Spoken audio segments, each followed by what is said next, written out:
in Tucson, Arizona for 25 years. He actually was the border liaison for the Tucson Police Department, so I actually know a lot about the border. The question is, what's a wall? It used to be concrete, now it's become steel.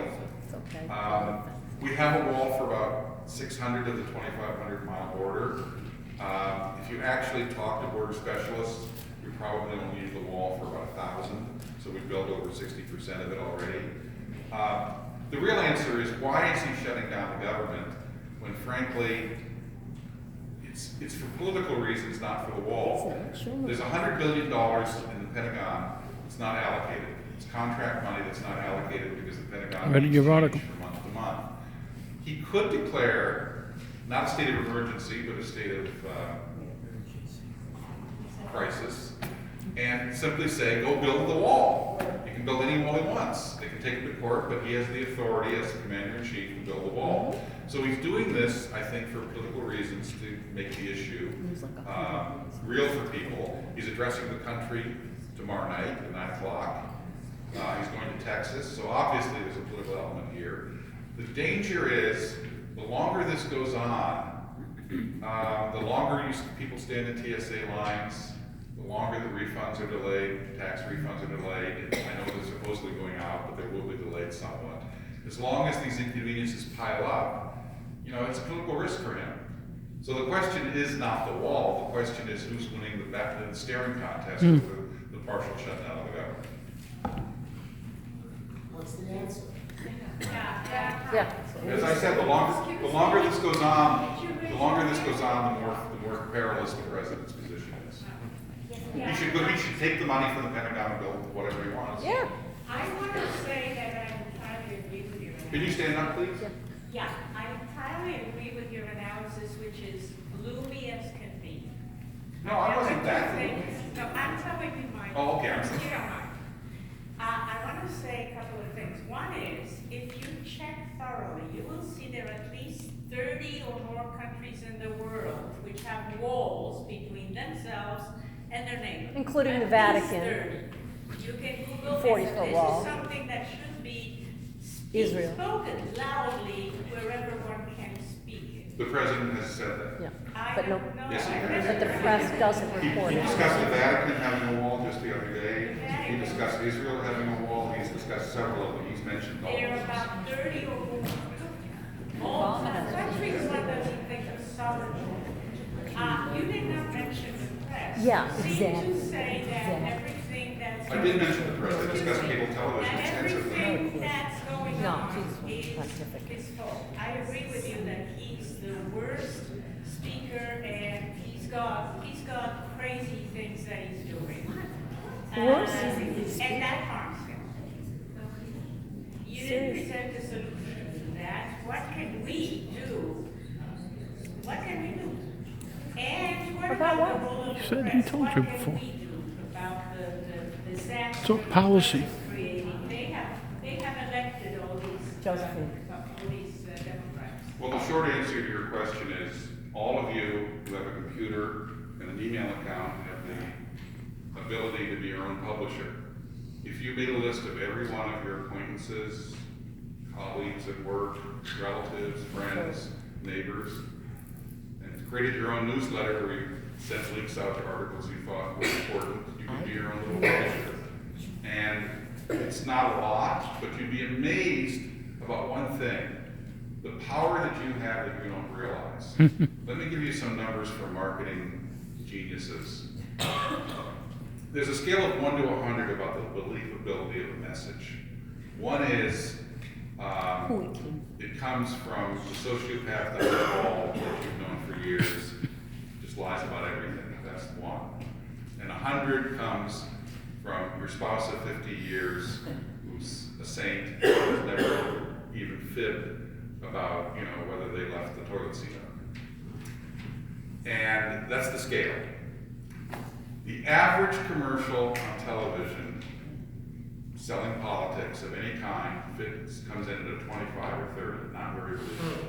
Because it's politics. Politicians, make stuff up and they exaggerate, all kinds. If you're selling soap or a car or something else, you might get up to 35. If you're a really popular company, like an Amazon or a Starbucks or something like that, you might get up to 40 or 45. I'm sorry? I just use as an example. Most people like Amazon. Most people, you know, believe the products there are decent. So it goes up to about 45.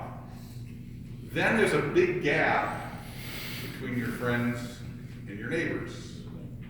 And then there's a further gap between your close friends and your relatives, at least the ones you invite for Thanksgiving, and you know, on and up. If you get a message from a friend, a relative, or a colleague at work, your believability is at least 60 and probably goes up to 80 or 85. So you may not have more than a few dozen or a few hundred people you want to send your links to in your own little newsletter, but the people who get it are much more likely to believe you than believe what they read in the press or what they read in the media. And then they send it on too, to their friends. Well, you can ask them to send it Yeah. on, yeah. I'm gonna wait for Marcia to call the next person. But you had a good comment. And I, you know, the point is I spoke for 40 minutes, I can only discuss cable television, which I did at length. If you really do want input Yes. for your book, there are a lot of people who embrace the president and don't feel superior to him and, want to dissect him this way and that, and this we can celebrate this, don't like that. I mean, the press does that enough. The Democrats do that enough. If anything is Republicans, I think we should celebrate the good things and express those and all this. I mean, like Bill Kristol, I think he's reached his right reward by the way he's dissed. With weekly. Felt so smug about the whole thing. I just think there are people who don't dare speak up because there's so many people condemning them, mocking them, disparaging them in every conceivable way. There are loads of people like that. Initially, I wasn't for him, but I valued the people who supported him, and I love the guy. I absolutely. Yeah, I'm with you. Yeah, he's real. You have every right to believe that. I'm just saying, as an American citizen, some people do not believe in supporting someone right or left. They believe in supporting someone right or wrong. And I think to deny reality, such as, does the president make stuff up? Yeah, he does. I think well, I'm here to give you my opinion, and when I finish, you're allowed to ask the next question, but I'm here to give you my opinion.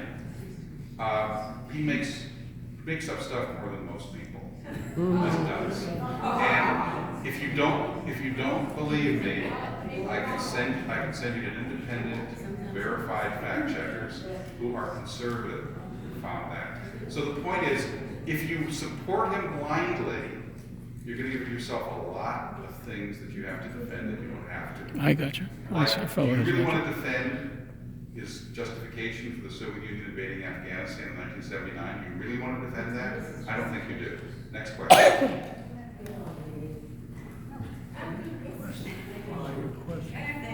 Yeah, I have last one. question was trying to say is that there is so much negative press, and if you turn on MSNBC, CNN, it's 24 hours a day.